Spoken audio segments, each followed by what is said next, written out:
The fresh paint smell couldn't mask 36 years of memories. I stood in the hallway of my childhood home, running my fingers along the newly dried sage-green walls when the front door burst open without warning. "Rachel, there you are!" My sister Avery's voice carried that familiar false sweetness that always preceded her asking for something. "The place looks amazing. Mom and Dad would have loved what you've done with it. My name is Rachel, and 2 months ago I buried both my parents after spending 3 years as their live-in caretaker. The paint was my way of saying goodbye, or trying to." "Thanks," I said, watching her designer heels click across the hardwood floors I'd refinished myself. "I didn't expect you today. Oh, I've been meaning to talk to you about something important." Avery's perfectly manicured hand gripped my arm, steering me toward the kitchen. "Duncan and I have been discussing the house situation." I tensed. "Here it comes." "We want to buy you out," she announced, perching herself on Mom's favorite bar stool. "We're thinking $150,000. It's a generous offer, considering the market." The laugh escaped before I could stop it. "The house is worth at least $450,000, Avery. You know that. But we're family." She leaned forward, brown eyes wide with practiced sincerity. "And let's be realistic. What do you need all this space for? You're single, no kids. Duncan and I have the boys to think about. They deserve to grow up in their grandparents' home. The same home you visited exactly 4 times while Mom was dying of cancer." The words came out sharper than intended, but I didn't regret them. Avery's face hardened. "That's not fair. I had the kids to take care of, and I had our parents to take care of. Alone. Look," she stood up, smoothing her silk blouse. "I'm trying to be nice about this, but the estate isn't settled yet, and there are ways to force a sale. Duncan knows people." I crossed my arms. "Is that a threat?" "It's reality. You're being selfish, Rachel. You always make everything so difficult." She pulled out her phone, thumbs flying across the screen. "I'm sending you the offer in writing. Sleep on it. The answer will still be no tomorrow." Avery paused at the kitchen doorway, her smile turning cold. "If you won't do it nicely, I'll make sure you regret it." The front door slammed behind her, and I sank onto the bar stool she'd vacated, my hands shaking. Mom's voice echoed in my head from one of our last good days. "Watch out for your sister, dear. She learned too young how to take what she wants." My phone buzzed. Avery's email already waiting. I opened it to find a lowball offer dressed up in formal language, probably drafted by Duncan. The subject line read, "Family first offer. Time sensitive." I deleted it without responding and walked to the living room window. Outside, Avery was still in her car, probably texting Duncan about my refusal. She'd always been the golden child, the one who could do no wrong. When we were kids, she broke my art projects and blamed our dog. In high school, she borrowed my prom dress and returned it with wine stains. Now she wanted my house, our house, for 1/3 of its value. The familiar weight of being the responsible sister, the sensible one, the one who gave in to keep the peace, settled onto my shoulders. But this time felt different. This time, I had nothing left to lose. My phone buzzed again, a text from Avery. "TikTok, sis. Don't make this harder than it needs to be." I walked to Dad's old study, where boxes of legal papers still waited to be sorted. Mom had always said I was more like him. Quiet, methodical, seeing 10 steps ahead while Avery charged forward without looking. Maybe it was time to prove her right. I picked up the first folder, labeled Estate Planning, and began to read. If Avery wanted a fight, she'd get one, but not the kind she was expecting. The setting sun cast long shadows through the study windows as I worked, highlighting dust motes in the air. Somewhere in this room were the tools I needed to stand my ground. Dad hadn't raised a pushover. He'd raised a chess player. And for once in my life, I wasn't going to let Avery flip the board. My phone lit up one more time. Another text from my sister. You have 24 hours to accept. After that, things get ugly. I smiled, feeling calmer than I had in weeks. Game on, little sister, I whispered to the empty room. Game on. The certified letter arrived exactly 1 week after Avery's visit. I didn't need to open it to know what it contained. The law firm's name embossed on the envelope said everything. They're forcing a public auction, I told Fernando over coffee later that day. My old college friend looked exactly as he had 15 years ago, just with better suits and greyer temples. He scanned the documents, frowning. They're using the estate's unsettled status to trigger a partition sale. Clever, but nasty. He looked up. Your Aunt Ruby signed off on this? Apparently. I stirred my untouched latte. She called this morning to tell me it was for the best. Rachel, honey. A familiar voice rang across the cafe. Speaking of the devil. Aunt Ruby bustled toward our table, designer handbag swinging. I hoped I'd find you here. We need to talk about this situation with Avery. Fernando gathered the papers discreetly. I should head back to the office. Call me later. I nodded, watching him leave as Ruby claimed his seat. Her perfume, the same she'd worn to my parents' funeral, made my head spin. Sweetheart, you're being unreasonable, Ruby started, reaching for my hand. I pulled back. Avery has a family. She needs stability. And I need what? To just disappear? Don't be dramatic. You're young, successful. You can start fresh somewhere else. She lowered her voice. Your mother would have wanted the house to go to the grandchildren. Mom would have wanted it sold at fair market value, I corrected. Not handed over for pennies on the dollar. Ruby's face tightened. There's a family lunch on Sunday. Everyone will be there. Come explain your side. Maybe we can work something out. I almost said no, but Fernando's words echoed in my head. Document everything. Every interaction, every attempt at manipulation. Fine, I said. I'll be there. Sunday arrived with the subtle tension of a brewing storm. Avery held court in Ruby's dining room, surrounded by nodding relatives, as she described her plans for renovating Mom and Dad's outdated decor. Rachel, she called out when I entered. We were just talking about you. About how stress can make people act irrationally when they're grieving. Several aunts clucked sympathetically. I felt my cheeks burn. I'm not grieving irrationally, I said clearly. I'm protecting my inheritance from being stolen. Stolen?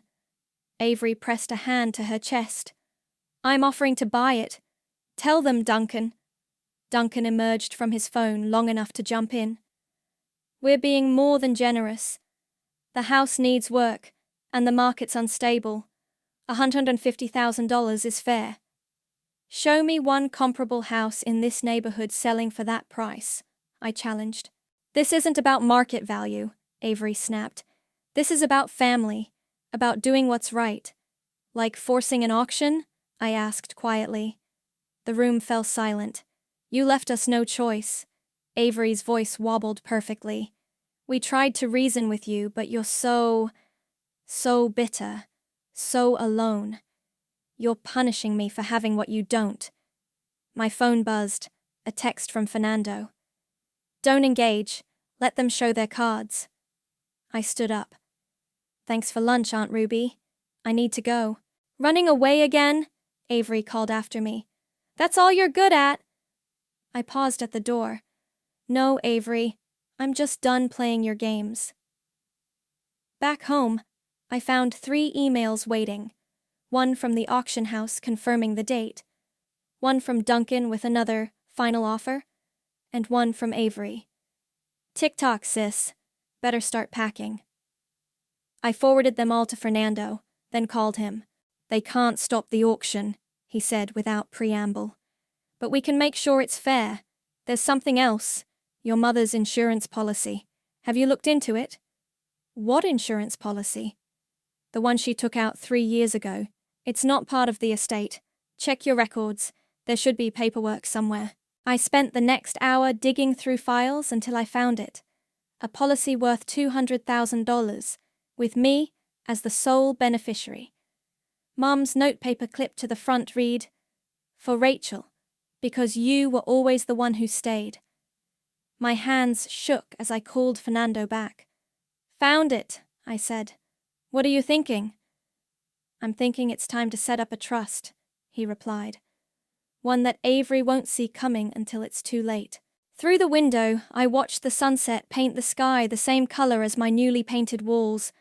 Somewhere across town, Avery was probably already planning where to put her furniture. But for the first time since this started, I felt the weight lifting from my shoulders. The game wasn't over. It was just beginning. "The Sullivan Family Heritage Trust," Fernando read aloud, sliding the paperwork across his desk. Vague enough to sound legitimate, specific enough to be believable. I signed where he pointed. "And Avery can't trace this back to me?" "Not until it's too late." He checked his watch. "The insurance money should clear by Friday. That gives us 3 weeks until the auction." The trust was just the beginning. Every night after work, I documented Avery's tactics. Each threatening email, every manipulative phone call. I created a timeline of events, starting from the day our parents died. "You're being paranoid," my friend Sarah said over lunch. "What's the point of keeping all this evidence?" Before I could answer, my phone buzzed with a text from our teenage cousin Zoe.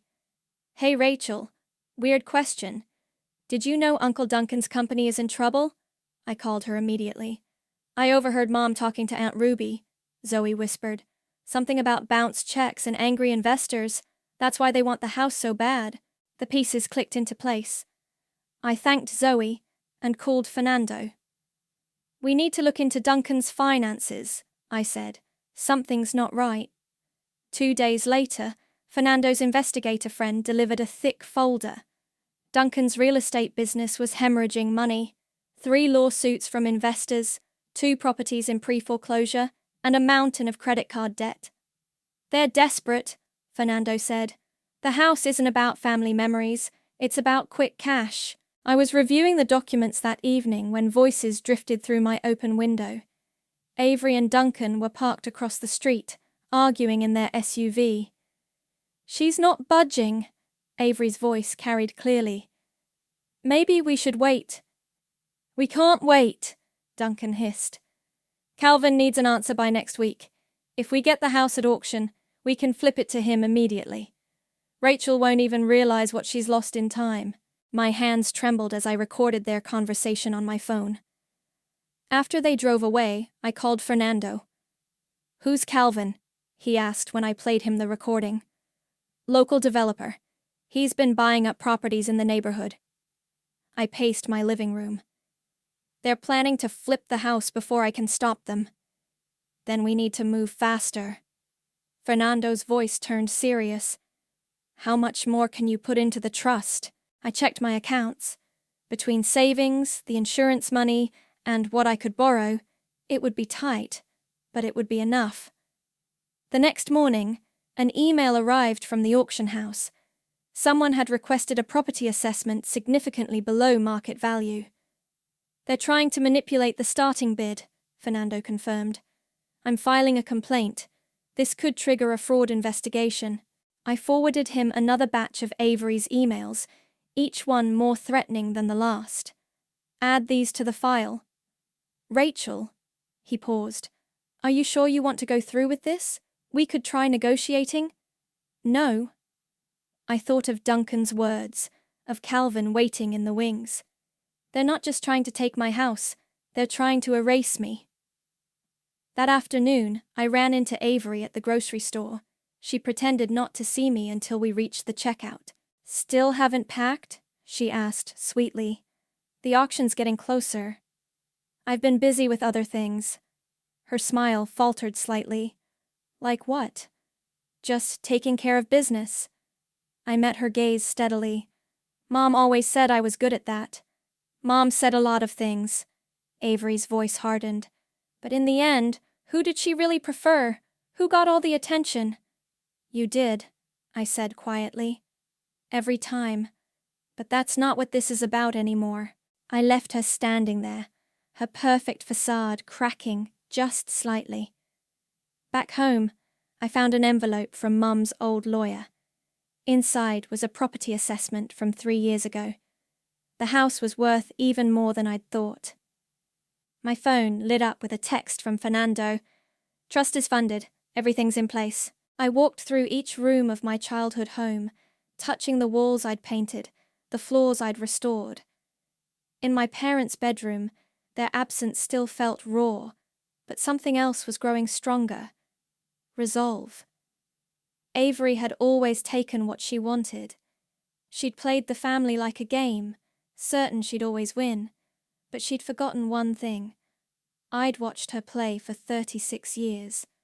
I knew all her moves. The auction was 2 weeks away. Let her think she had it won.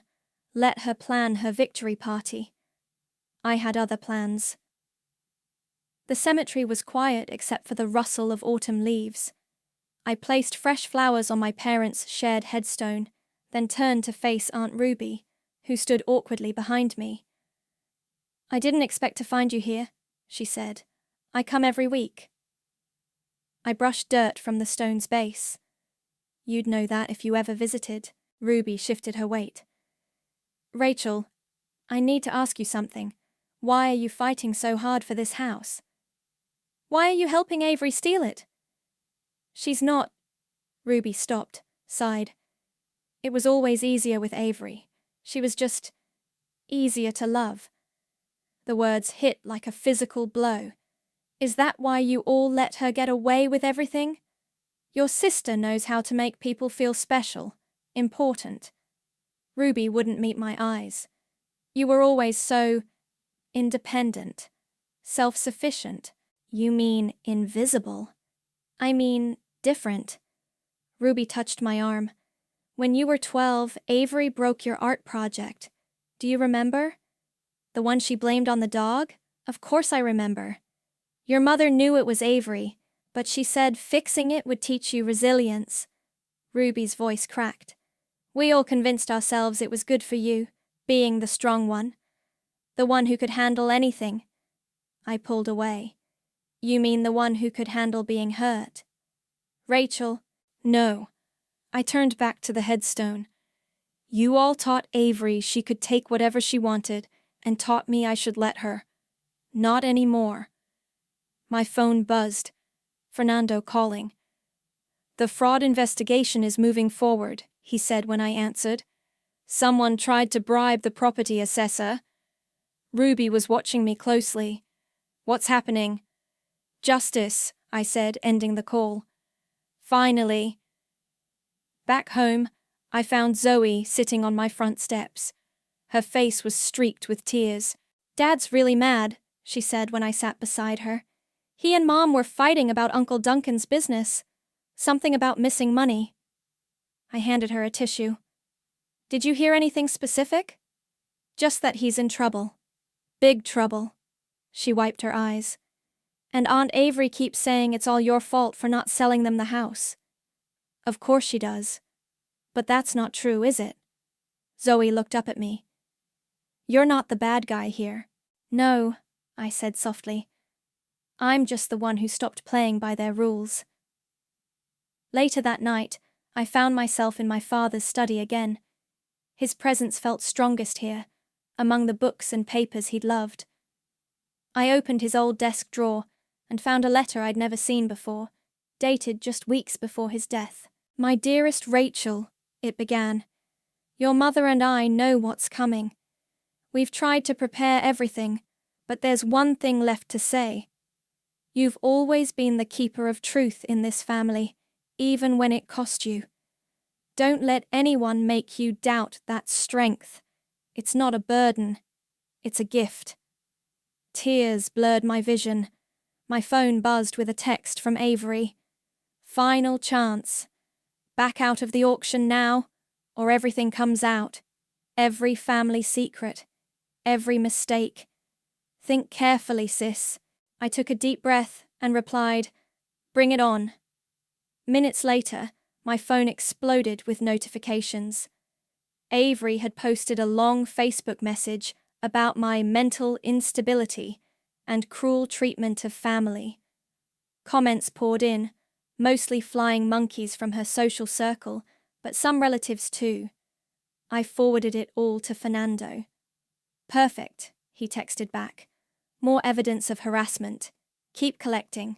I walked through the house, touching each wall, each doorframe. In the kitchen, I remembered Mum teaching me to bake while Avery watched TV. In the living room, Dad helped me with homework while Avery went to parties. In my bedroom, I'd cried countless times over Avery's latest betrayal, thinking I was the problem. But I wasn't the problem.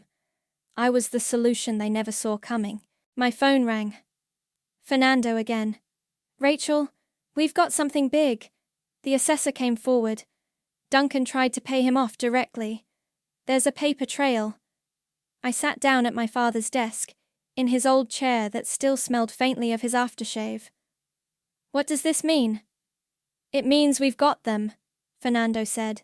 The auction will proceed, but now we have leverage. Real leverage. I opened my laptop and pulled up the trust account balance.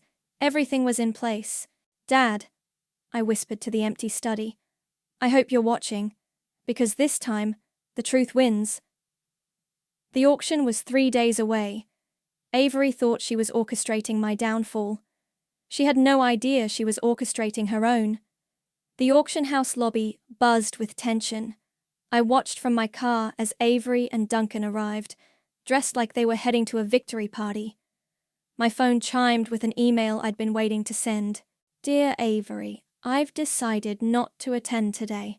The house is yours. Good luck with everything. Rachel. Within seconds, she was showing her phone to Duncan, both of them grinning. I adjusted my wig, a short blonde bob instead of my usual dark waves, and touched the fake glasses Fernando had insisted on. In the rearview mirror, I barely recognized myself. Remember, Fernando's voice crackled through my earpiece. Don't react to anything. Just keep bidding according to plan. I entered through the side door, taking a seat near the back. The auctioneer, Ronald, was setting up his podium while potential buyers filtered in. Most were developers or investors, exactly as Duncan had planned. Nice turnout, a woman whispered beside me. I nodded without turning, keeping my face hidden behind a real estate magazine. Avery's voice carried across the room. I can't believe she didn't show up. Such a coward. Stick to the plan, Fernando reminded me through the earpiece. Ronald called the room to order. Today's auction is for 1542 Maple Grove Road, a single-family residence. I watched Avery's face as the opening bid was announced, significantly higher than she'd expected, thanks to our fraud complaint. Her smile tightened. The bidding started slow. A few developers made tentative offers, but dropped out early. Duncan kept checking his phone, probably waiting for Calvin's instructions. 20,000 over asking, Avery called out confidently. 30, I countered, disguising my voice slightly. Heads turned. This wasn't part of their script. 40, Avery shot back, less confident. 50. Duncan whispered something in her ear. She shook her head. 60,000 over asking, she announced, voice shaking slightly. 75. The room had gone silent except for our duel. Other bidders watched like spectators at a tennis match. 100,000 over, Duncan called out suddenly. 125, I responded immediately. Avery's face had lost its smugness. She turned to Duncan, who was frantically texting, probably trying to reach Calvin. 150 over asking, Avery said, her voice cracking. 200,000 over asking price, I stated clearly. The room gasped. Duncan grabbed Avery's arm, whispering urgently. She shook him off. 210, she counted weakly. 250. This is insane, Duncan exploded. Who are you? Ronald banged his gavel. Sir, please remain civil or you'll be removed. Avery's mascara was starting to run. 260. 300,000 over asking price, I said, standing up. Going once, Ronald called out. Wait, Duncan shouted. We need to make a call. Going twice. Avery was openly crying now. This isn't fair. This was supposed to be our house. The gavel fell. Sold to bidder number 47. I removed my wig and glasses as I walked to the front of the room. The gasps were audible. Hello, Avery, I said quietly. No. She stumbled backward. No. You said, your email. I said I wouldn't attend as myself. I turned to Ronald. I represent the Sullivan Family Heritage Trust. Here are our banking details. You can't do this! Duncan lunged forward, but security stepped between us. Actually, Fernando said, entering from the side door, she can, and did, legally and transparently. But we had a buyer lined up. Duncan's face was red. Calvin was going to flip it immediately? I finished. Yes, I heard you discussing that in your car last week.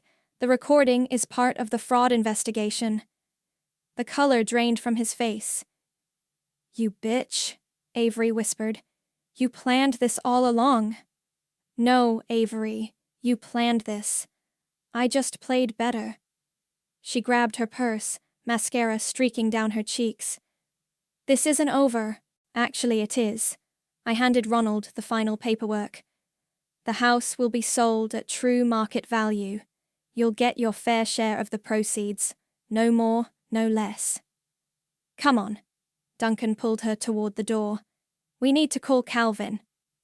Good luck with that, Fernando called after them. He's meeting with investigators right now about those bribes you offered. The room emptied quickly, leaving me standing in the aftermath of what I'd just done. Ronald approached, holding the signed contracts. I've been doing this 20 years, he said, shaking his head. Never seen anything quite like that. My phone buzzed. A text from Zoe. Did it work? I smiled, typing back. Justice served. But as I watched Avery's retreating form through the window, I knew this wasn't quite over. She'd never handled losing well, and she'd just lost everything. The aftermath hit faster than I expected. Within hours, my phone was flooded with messages from family members. Some expressed shock, others anger. A few, like Zoe, sent quiet congratulations. I was in Fernando's office reviewing the final paperwork when Aunt Ruby called. Have you seen Facebook? She asked, without preamble. I pulled up Avery's profile on my laptop. A new post blazed across the screen. My sister's betrayal, the full story. Below it was a carefully crafted narrative painting me as a manipulative sociopath who had orchestrated our parents' care to seize control of their assets. She's lost her mind, Ruby whispered. Rachel, she's saying you deliberately kept them away from her in their final days. I have 3 years of visitor logs proving otherwise, I said calmly, and dozens of unanswered texts begging her to visit. This is ugly. No, I corrected. This is Avery without her mask. Fernando was already documenting the post. We can add defamation to the legal complaints. My phone buzzed again. Zoe. OMG, turn on the local news. I grabbed the remote in Fernando's office and flipped to Channel 5. Duncan's face filled the screen, standing outside his real estate office while reporters shouted questions. Allegations of fraud and misappropriation of client funds, the reporter was saying. Sources say the investigation began after suspicious activity surrounding a property auction. Holy shit, Fernando breathed. My phone exploded with notifications. Avery had deleted her Facebook post. Instead, there was a single text from her. You've ruined everything. She's at the house, Zoe texted seconds later. She's throwing stuff at the windows. I was already grabbing my keys when Fernando stopped me. Let the police handle it. I'm calling them now. but I was halfway to my car. She's my sister, Fernando.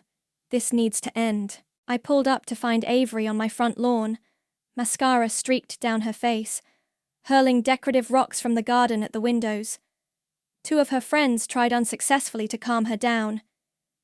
"You think you're so clever!" she screamed when she saw me. "You think you've won?" "Avery, stop." I kept my distance. "This isn't helping anything." "Helping?" She laughed hysterically. "Duncan's being investigated. Our kids' college funds are gone. All because you couldn't just give me what I wanted. What you wanted was to steal from me. Again. I deserve that house." She hurled another rock, missing wildly. "Mom and Dad love me more. Everyone knows it." "You're right," I said quietly. "They did love you more, but that doesn't make what you did right." She froze, another rock in hand. "What?" "They loved you more. They gave you everything. And look what you became. Someone who thinks love means getting whatever they want, no matter who it hurts." Sirens wailed in the distance. Avery's friends backed away, leaving her alone on the lawn. "Duncan's going to jail," she whispered. "We're going to lose everything." "No," I corrected. "You're going to lose what you tried to take. There's a difference." The police cars pulled up as Avery sank to her knees, sobs racking her body. I watched them lead her away, reading her rights as she wailed about family betrayal. "Mrs. McGregor," one officer approached me. "Would you like to press charges?" Before I could answer, a small voice called out, "Mom?" Avery's kids stood on the sidewalk, faces pale. Behind them, Ruby looked devastated. "I'm sorry," she said. "They wanted to find their mother." I knelt in front of my nephews. "Your mom's going through something hard right now, but she'll be okay." "Are they taking her to jail?" the younger one asked. "No, honey. She just needs help calming down." I looked at the officer. "I won't press charges, but I want a restraining order." Later that night, after the police left and the kids were safely with Ruby, Fernando came by to assess the damage. 3 broken windows, he counted. Could have been worse. "It was worse," I said. "Just not in ways you can see." My phone buzzed with a text from Duncan. "Calvin confessed everything. I'm turning myself in tomorrow. Tell Avery. Tell her I'm sorry." I deleted it without responding and walked through my house, legally and finally. The setting sun cast long shadows through the broken windows, but somehow the rooms felt lighter, cleaner. "You okay?" Fernando asked softly. I touched the wall where a family photo once hung, now just a faded square of wallpaper. "No," I answered honestly. "But I will be." Outside, the police tape fluttered in the evening breeze, marking the end of one chapter and the beginning of another. The news broke on a Tuesday morning. Local real estate agent pleads guilty to fraud. Duncan's face stared grimly from my laptop screen as I read the article over coffee. My doorbell rang. Ruby stood on the porch, looking older than I'd ever seen her. "Avery's in therapy," she said, stepping inside. "The boys are staying with me until things settle." "How are they?" "Confused. Angry." She touched one of the newly repaired windows. "They miss their mom. She can see them whenever she wants," I reminded her. "The restraining order is just for the house." Ruby nodded, then reached into her purse. "I found these while cleaning out Duncan's office. Thought you should have them." She handed me a stack of letters, all addressed to me, all from our mother, all unopened. "Avery intercepted them," Ruby explained. "They're from the last year, when you were caring for them." My hands trembled as I opened the first one. Mom's familiar handwriting filled the page. "My dearest Rachel, I know you think I don't see how hard this is for you, but I do. Every day you're here, taking care of us, while Avery lives her life without looking back. I should have stopped this pattern years ago." The doorbell rang again. This time it was Zoe, clutching her laptop. I got into law school, she announced, bouncing on her toes. Early admission, and I want to specialize in estate law because of everything that happened with you and Avery. Ruby smiled for the first time in weeks. That's wonderful, sweetheart. You inspired me, Zoe told me. Watching you stand up for yourself, using the law instead of just taking what Avery dished out. My phone buzzed, a text from Fernando. Duncan's sentencing is next week. Avery's asking to meet. No, I typed back immediately. She's not asking for money this time, he replied. Says she has something to tell you. I looked at the stack of intercepted letters, then at Zoe's beaming face. Fine, but not here. We met at a coffee shop downtown. Avery looked different, subdued, wearing minimal makeup and casual clothes instead of her usual designer outfits. Thanks for coming, she said quietly. I waited. Duncan's going to prison, she continued. 6 years. We're losing the house, the cars, everything. I know. The boys, her voice cracked. They barely speak to me. They say I'm just like Dad, a liar who takes things that don't belong to me. I sipped my coffee, letting the silence stretch. I found Mum's journals, she finally said, after you won the auction. She wrote about us, about how she and Dad enabled my behavior, how they failed you by always giving in to me. Why are you telling me this? Because I need you to know that I understand now. Tears slid down her cheeks. I'm in therapy, really working on myself, and I realize I was horrible to you. All our lives, I was horrible. Yes, you were. I can't fix it. I know that. But I needed to say it out loud. I'm sorry, Rachel. I'm so sorry. I studied her face, the face I'd grown up both loving and fearing. What do you want from me, Avery? Nothing. She wiped her eyes. For the first time in my life, I'm not here to take anything from you. I needed you to know. When I got home, Ruby and Zoe were still there, looking through old family photos. How'd it go? Ruby asked. She apologized. I sat down heavily. Actually apologized. Do you forgive her?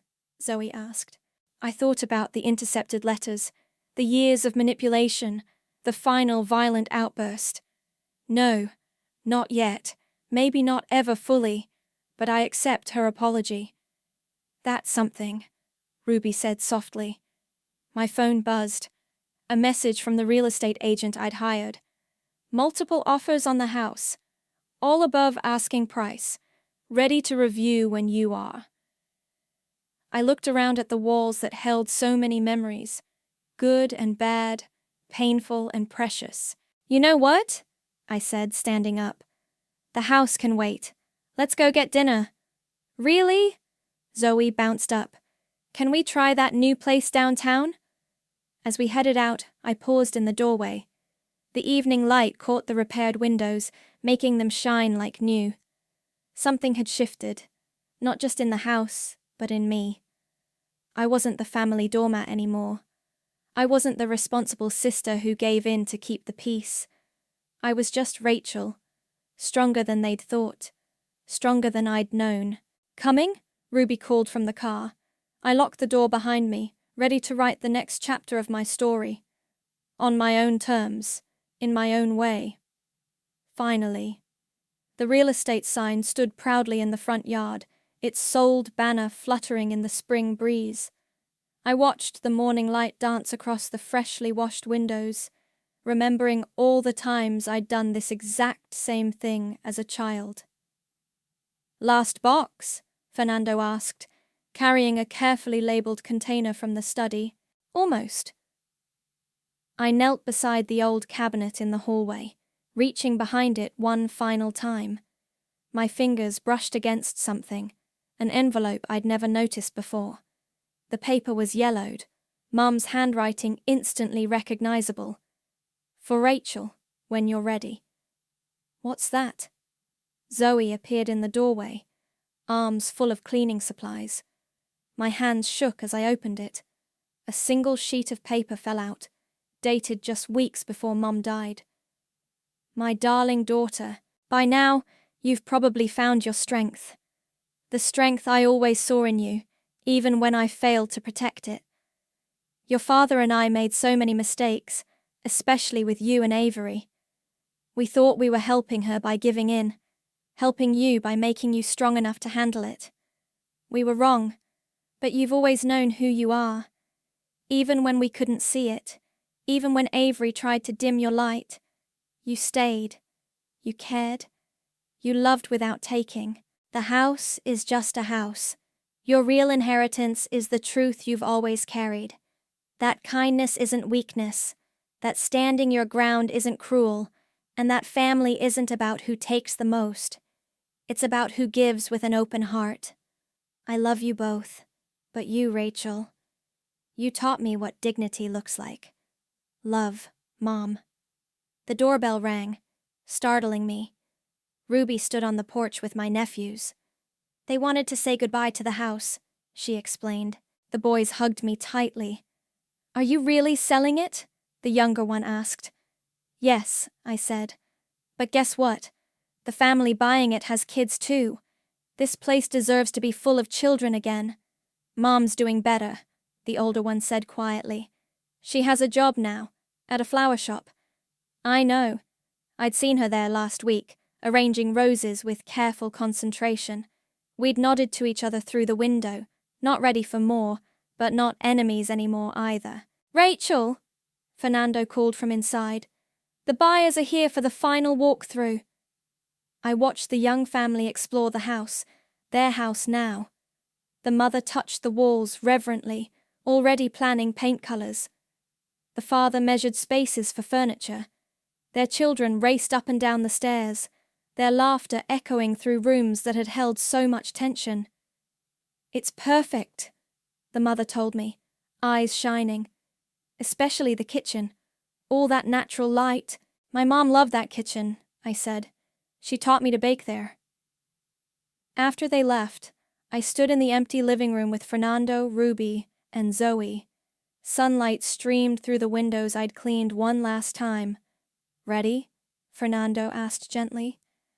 I pulled out Mom's letter again, reading the last line. You taught me what dignity looks like. Yes, I said. I'm ready. We walked out together, leaving behind the echoes of childhood games, family dinners, heated arguments, and final reconciliations. The house had seen it all, the best and worst of us, the growth and the grief, the battles and the healing. On the front step, I turned to lock the door one final time. The key felt heavy in my hand, not with sadness, but with completion. You know what Mom would say right now? Ruby touched my shoulder. What? Rachel always knows when it's time to move forward. I smiled, remembering all the times those words had felt like criticism. Now they felt like recognition. My phone buzzed, a text from Avery. I heard today's moving day. I hope you find peace in your new place. I'm still working on finding mine. I typed back, thank you. I hope you find yours too. Simple words, but true ones. Sometimes that's all healing needs. Come on! Zoe tugged my arm. Your new condo has that amazing view of the park, and you promised to help me with my law school applications. I took one last look at the house. Not my house anymore, but forever part of my story. The morning sun caught the windows, making them shine like new beginnings. Let's go, I said, turning away. Not running, not hiding, not giving in. Just moving forward, finally free of old shadows, carrying only what I chose to keep. Behind me, the new family's children laughed in their soon-to-be home. In front of me, my chosen family waited to start the next chapter. It was time.